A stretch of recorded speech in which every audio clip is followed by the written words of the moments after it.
Este é um vídeo interessante, porque eu precisei estudar um pouquinho mais, precisei aprender um pouquinho mais para conseguir passar umas informações legais e interessantes para você que gosta de se aprofundar no quesito que se diz a história da fé, a história da igreja, a história em si. E por isso que eu quero trazer algum ponto da história onde nós falamos muito sobre religião, sobre a fé e sobre as divisões, as reformas da igreja que aconteceram e que mudaram muito um pouco da nossa história e até fazem com que nós tenhamos os nossos conflitos atuais e que mudam muito a forma da fé de pessoa para pessoa, porque mudam também suas convicções e interpretações através da mesma religião. Quando nós pensamos no cristianismo, nós precisamos olhar para uma base maior, mais mundial, universal, porque quando nós pensamos em cristãos, são não judeus, não muçulmanos, são aqueles que seguem a Cristo. Mas até nessas pessoas existem suas grandes divisões, e essas grandes divisões fazem com que eles sejam amigos. Não, muitas vezes e na maioria das vezes fazem com que eles sejam concorrentes, inimigos, não amigos, mas que estejam sempre em conflito. Às vezes não é um conflito de combate, né? Espada contra espada, enfim, mas é um conflito que a gente consegue ver aqui na internet, né? Nas redes sociais, né? Muitas vezes que fazem com que a gente fique cada vez mais distantes um dos outros. Porém, contudo, logo, todavia, a gente precisa entender sobre essas grandes divisões e por que elas aconteceram, quais são as suas grandes motivações e por que mesmo assim, né, pensando em todas as divisões, suas nuances, eu sou uma pessoa que me considero uma pessoa estudiosa porque eu não consigo ter uma fé sem razão, né, até porque eu sou devoto de Santo Agostinho, mas ao mesmo tempo eu penso, tá bom, se existe esse conflito historicamente falando, por que mesmo assim eu sou católico apostólico romano, né? Tipo assim, me considero porque sou batizado, crismado, enfim. Por que eu escolhi essa igreja e por que ela quem eu decidi seguir e acredito que seja a igreja de Cristo? E por que não outra? E Deus está em outra? É uma pergunta difícil de responder e ao mesmo tempo até fácil. Difícil porque eu não sou Deus. Então não consigo traduzir tudo que Deus pensa. E quem se limita apenas a dizer que toda palavra está na Bíblia e não existe nada fora dela, você está dizendo que um Deus tão complexo que criou o universo se limitou apenas à Bíblia. Mas não é a verdade. A verdade é que a Bíblia é um livro feito para que nós possamos entender um pouco mais de Deus e seguir os seus caminhos. Contudo, nós precisamos entender que Deus é um ser muito mais complexo e que exige muito mais de nós do que apenas a leitura, né? Porque quando a gente olha para o universo como um todo, para o cosmos, a gente se assusta um pouquinho e aí acaba que a Bíblia pode parecer até limitada. E é por isso que existem os cientistas que são ateus, que não acreditam em Deus, porque eles acreditam que existe um limite onde não é alcançado através da religião, do cristianismo, e a ciência enxerga esse paralelo distante onde não existe explicação. Mas eu posso dizer ao mesmo tempo que o ser humano por si só cria suas próprias religiões desde quando ele pensa, até porque existe aquela grande frase, né, de que penso, logo existo. Se penso e crio religiões, desde quando existo, faço isso. Então, o que é Deus, né? Essa é uma pergunta a ser respondida. Mas pulando toda essa etapa, porque se você for estudar, você vai ter que voltar em impérios antigos, muito antes de Cristo, ao Egito Antigo e até mesmo antes disso. E vai chegar um momento que a gente não consegue voltar mais, até porque nós não temos dados para que a gente consiga, dados arqueológicos suficientes, até porque a raça humana tem em torno entre 200 mil anos a 300 mil anos de história desde o seu nascimento, o Homo sapiens, e nós não temos toda essa história prontinha para lermos como que foi essa grande evolução. Ou seja, boa parte da nossa história nós mal sabemos como foi, nós mal sabemos como aconteceu. Temos dificuldades para ler coisas de 2000 anos atrás, temos dificuldades para encontrar manuscritos dessa época de 2000 anos, se nós temos uma raça humana que tem em média 300 mil anos. Então, por aí você consegue entender o quanto nós não temos todas as informações da nossa história. Beleza? Mas vamos pular todo esse contexto e vamos vir para a questão do cristianismo. A partir do seu nascimento, Jesus veio, Jesus é crucificado, Jesus volta, Jesus ressuscita, dos mortos e ascende aos céus, e daí para frente começa a grande missão dos apóstolos, que é pregar o evangelho para o mundo todo. Obviamente que isso é uma missão difícil e que não foi completada com os primeiros apóstolos. Isso, gente, é fato. Os primeiros apóstolos mal saíram do Oriente Médio. Até Roma, eles foram. Mas a gente tem que pensar num contexto que aquilo é só uma parte muito pequena do mundo, do globo inteiro. Então, quando você pensa na religião como um todo, ela precisou de ter muitas mãos e muitas gerações para que pudesse espalhar o evangelho pelo mundo todo. Até hoje existem áreas que precisam do evangelho, porque ainda não chegou lá. Só para você ter uma noção do quão amplo isso precisou ser para que acontecesse do jeito que nós precisamos e do jeito que Jesus pediu. Muito tempo se passou e nós ainda temos a missão de espalhar o evangelho pelo mundo. Agora eu contextualizei tudo isso e nós podemos dizer que depois dos apóstolos apareceram outros e outros e outros que continuaram a fé e eles criaram uma igreja. Sim, a partir de Jesus Cristo, quando ele diz para Pedro: tu és Pedro, e sobre esta pedra edificarei a minha igreja, e as portas do inferno não prevalecerão sobre ela. Ali estão as chaves. Jesus escolhe ali a Pedro. Pedro morre em Roma. Em Roma acontece uma coisa muito interessante, porque se ergue uma igreja, que é a Basílica de São Pedro, onde nós entendemos que ali, como Jesus disse, inicia-se o processo da igreja de Cristo, a Igreja Católica. Contudo, a gente sabe que existe um grande problema na história que muda um pouquinho o roteiro das coisas, que é, no ano 1054, existe uma grande divisão entre as igrejas. A Igreja Católica. Porque nós temos um poder que era centralizado em Roma, se dividindo com Constantinopla, que era a Igreja do Oriente, que cada vez mais ganhando poder, e mais poder, e mais poder, se torna uma igreja muito eficaz, com uma palavra de poder muito grande, que combatia com Roma. Então aqui existe uma grande divisão, graças a esse conflito de poder, um conflito que podemos dizer que é quase que político, quase não, A gente pode definir que é um conflito político, e existe uma grande divisão entre a Igreja do Ocidente e a Igreja do Oriente. Aqui nós definimos ortodoxos e católicos romanos. Os católicos ortodoxos são considerados a Igreja do Oriente e os católicos romanos são a Igreja do Ocidente. A missão continua. Podemos dizer que os católicos romanos continuaram a pregar o evangelho, a distribuir, mas nós podemos dizer sim que existem sim grandes conflitos políticos e a igreja passou por isso por todos os séculos. Não adianta a gente olhar para a igreja hoje e tentar esconder uma realidade, porque ela existe de fato. Existiu sim um grande conflito político diante de toda a história. Quando a igreja começa a ganhar mais poder, ela precisa mantê-lo. E isso foi dado por Roma, mas nós consideramos que não foi só Roma, mas é algo que já foi uma promessa de Deus. Para que a igreja sobrevivesse pelos séculos dos séculos, ela precisaria ter tal poder para que pudesse espalhar o evangelho.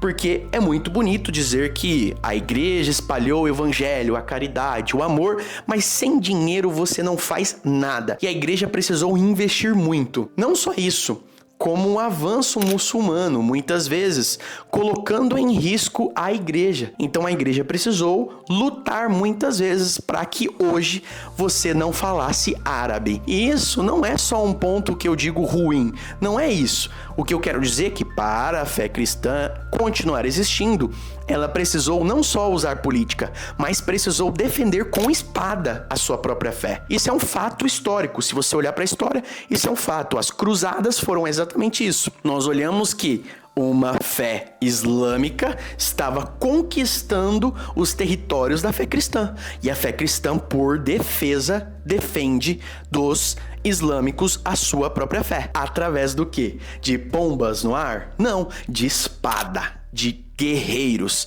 né? Os templários. E isso foi necessário para que a fé permanecesse. Tanto que os ortodoxos, por falta de poder, perderam muitos territórios para os islâmicos. Isso porque acabava deixando seu poder descentralizado, o que impedia de conseguir defender muito bem da sua fé e religião. Não é à toa que, se você for para Istambul hoje, as igrejas que eram ortodoxas, começaram como católicas, se tornaram ortodoxas, hoje são mesquitas, a maioria delas. Por que elas são mesquitas? Porque foi tomado pela fé islâmica e pelos islâmicos naquela época. E até hoje não se recuperou. Uma igreja que foi construída como católica, hoje é mesquita islâmica, porque foi tomada pela falta de força de Constantinopla e, a própria Constantinopla deixou de existir. Mas o tempo passa e as coisas mudam, não é mesmo? A igreja continua fortalecendo porque ela tem um poder de espalhar entre reinos da Europa com uma grande facilidade. Não é à toa que, se ela chegasse na Espanha, os espanhóis também pregaram o evangelho. Se ela chegasse em Portugal, os portugueses também faziam o mesmo. E os ingleses também. Então, a Igreja Católica, ela se espalhou entre esses países que eram países muito dominadores e que também conseguiam conquistar outros territórios e colônias, enfim. Isso foi necessário na história da igreja para que ela conseguisse evangelizar outros lugares. Até porque, quando a gente pensa que os portugueses chegaram no Brasil, eles não chegam apenas como grandes colonizadores, de Portugal, mas também trazendo uma igreja que não existia, nas Américas, que é a própria Igreja Católica. Você não chega aqui e já vê o índio, pensando em Jesus Cristo. Ele nem mal conhecia Jesus Cristo, ele nem sabia que existia. Mal sabia que existia um povo branco, imagina Jesus Cristo. Então, quando os portugueses chegam no território brasileiro, por volta de 1500, é isso que acontece, A gente tem uma evangelização de outros territórios, de outros continentes, através da Igreja Católica Apostólica Romana. Se a gente nega isso, a gente nega a história. Isso é um fato. A gente não quer dizer sobre reforma aqui. A gente quer dizer, a palavra espalhada foi feita pelos católicos apostólicos romanos, até porque eles tinham essa noção de que precisavam estar em todos os governos, em todas as forças políticas, para que pudesse ter sua força e sua fé espalhada por todo o território do mundo. Hoje nós podemos considerar o Brasil como o país que é um dos países principais na fé católica. Se eu não me engano, é primeiro ou segundo entre os fiéis católicos. Então isso não é pouca coisa e não é algo pequeno. É realmente fruto de uma história que foi feita durante milhares de anos da própria igreja. 1517, Lutero olha para a igreja, e aqui entra um dos pontos que faz muito sentido para o vídeo, para que a gente consiga contextualizar o que aconteceu. Mas, século XVI, a igreja precisa de reforma. Fato histórico. A igreja precisa de reforma. Existe corrupção dentro da igreja? Existe. Então por que tá vendo? A igreja católica é uma igreja má, uma igreja ruim. Não é a igreja de Cristo. Não significa isso. Significa que o homem se corrompe, mas a igreja não.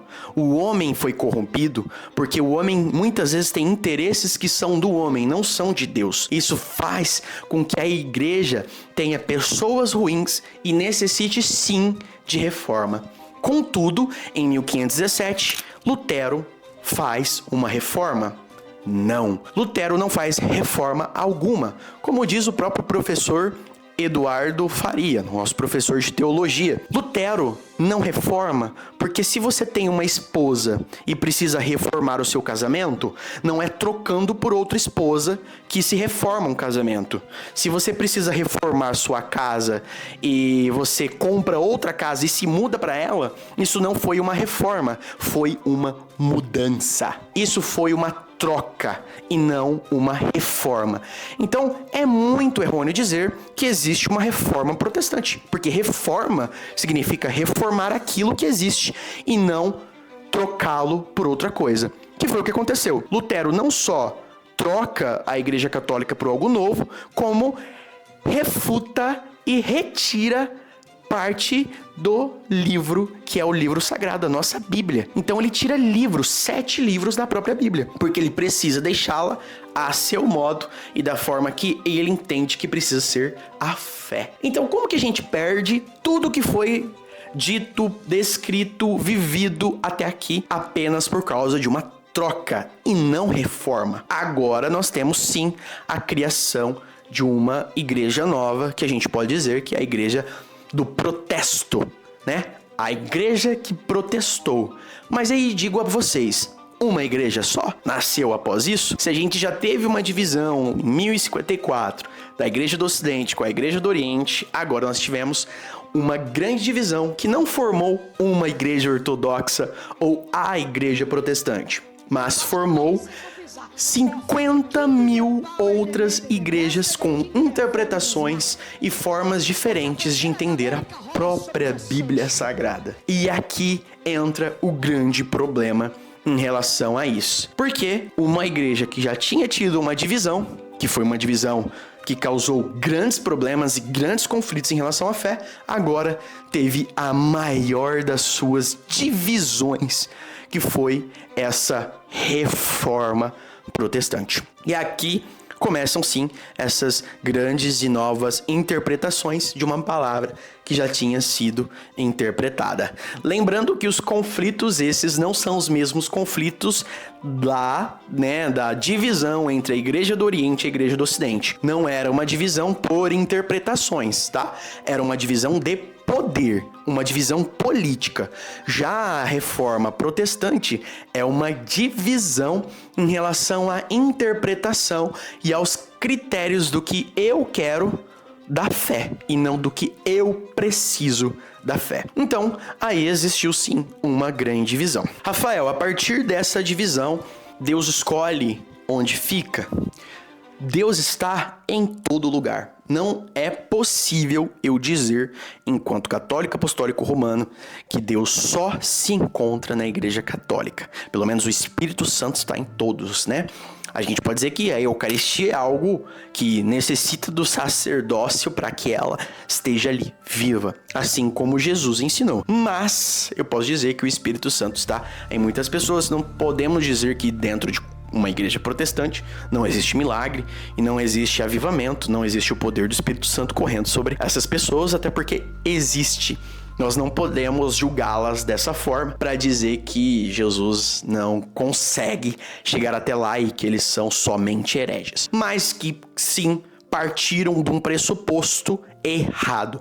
Porque uma igreja que precisava de reforma, de fato, precisava de homens que reformassem a própria igreja, como assim foi feito. E a igreja reformou, e é a igreja que nós conhecemos hoje. Uma igreja grande, continua sendo a maior igreja, mas ao mesmo tempo enfrenta esses conflitos da sua divisão, principalmente as de 1517 para frente, que é as que causam conflitos até hoje. Como eu disse, não são mais conflitos de espada, já aconteceu, contudo, hoje são conflitos muito mais de discussão e debates. Para chegar nesse contexto, eu queria muito dizer que se existe fé em qualquer lugar, significa que existe Deus em qualquer lugar? É uma resposta complexa e é necessário estudo.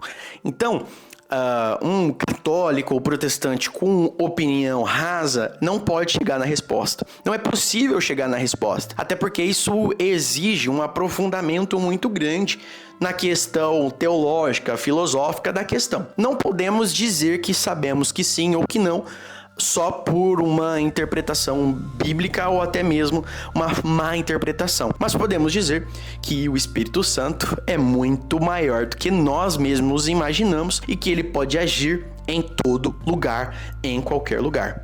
Agora, se nós formos analisar, olhando toda a história, olhando a igreja que se fez viva o tempo todo, mesmo com seus conflitos internos, se manteve forte, a Igreja Católica Apostólica Romana, ela se mostra ser a igreja que segue desde o seu princípio os preceitos que Cristo pediu para a sua igreja e também segue aquilo que Jesus diz, que Tu és Pedro, e sobre esta pedra edificarei a minha igreja. Pedro é o primeiro papa da Igreja Católica, mas também pode ser considerado o primeiro papa da Igreja Ortodoxa, porque a divisão veio em 1054. Mas, por mais que exista esse conflito, né, existem boa parte da Igreja Ortodoxa em comunhão com o Vaticano, em comunhão com Roma. Ou seja, mesmo existindo o conflito que aconteceu lá atrás em Constantinopla, na Nova Roma, nós podemos dizer que hoje o conflito não é mais como antes e que existe sim, né, uma abertura de fé entre a Igreja Católica Romana e a Igreja Católica Ortodoxa. Quem fica no meio do caminho nessa grande divisão são os protestantes, que acabam sendo dispersos dessa fé, que não é nem ortodoxa e nem romana, mas uma nova fé. E por isso que eu digo nova, a não ser que você volte para o antigo e diga sou católico ortodoxo. A fé protestante não remete a primórdios, porque ela só se renova, retira livros e, né, muda todo o seu contexto para que ela possa existir. Tanto que a partir do momento que nasce a primeira, nasce a segunda, e nasce a terceira, e nasce a quarta, nasce a quinta, a sexta, a sétima, e até hoje, se você for analisar, nasce uma nova igreja. Todos os dias, né? E a gente tá analisando, eu analiso até num contexto mais Brasil, né? Mas eu tenho certeza que se a gente for olhar para o mundo todo, provavelmente tem alguém abrindo uma nova igreja protestante em algum lugar. Bom, esse canal, ele é um canal que traz muita informação em relação ao catolicismo, mas eu acho que esse vídeo ele ficou mais voltado à própria Igreja Católica, mas à história da própria igreja, né? Claro que esse vídeo não é nem de certa forma um terço de tudo, não traz basicamente quase nada, mas para quem entende zero, tenho certeza que a informação já ajuda muito. E aí eu indico para que você se aprofunde nos estudos, estude um pouco mais sobre a história da igreja, mesmo que você seja protestante, estude mais. E aí, quem sabe, você pode conhecer melhor a história da própria igreja, porque no fim, né, é uma igreja que forma todas as outras. Então, se a gente for olhar pelo contexto histórico, um dia ela foi apenas uma. Hoje ela pode ser muitas, né? Mas exigiu essas mudanças históricas, esses conflitos políticos e guerras que aconteceram, né? Eu ia dizer que foram necessárias, mas não necessariamente, né? Mas aconteceram, infelizmente, e causaram divisão. Mas a Igreja Católica Apostólica Romana se mantém ainda firme, né? Sendo a primeira igreja antes da sua própria primeira divisão e desse segundo conflito interno, né? E da mudança para a Igreja Protestante que aconteceu nessa reforma de Lutero. Bom, esse é o vídeo. Se você ainda não me segue lá no Instagram, o Rafa Católico, considera seguir, porque é muito importante para mim e tenho certeza que você vai ver muito mais conteúdo legal, que eu tenho certeza que você vai gostar. Se você ainda não conhece a comunidade de Volta a Roma, no primeiro link da descrição, você vai entrar lá na nossa comunidade no WhatsApp e você vai ficar por dentro, né, de todas as informações necessárias para você entender o que é voltar para Roma. Se você gostou desse vídeo, não se esqueça de se inscrever no canal, não se esqueça de dar um like, comenta, porque eu vejo todos os comentários. É legal bater esse papo, né? Eu não tô aqui para causar conflito, eu tô aqui para ser um mediador, talvez, do seu conhecimento. Isso aqui tem muito a ver com, né, Santo Agostinho. Quero ser mediador aqui do conhecimento, a fé e a razão. Isso também me ajuda muito a aprender mais sobre a fé. Muito obrigado e até o próximo vídeo. Falou!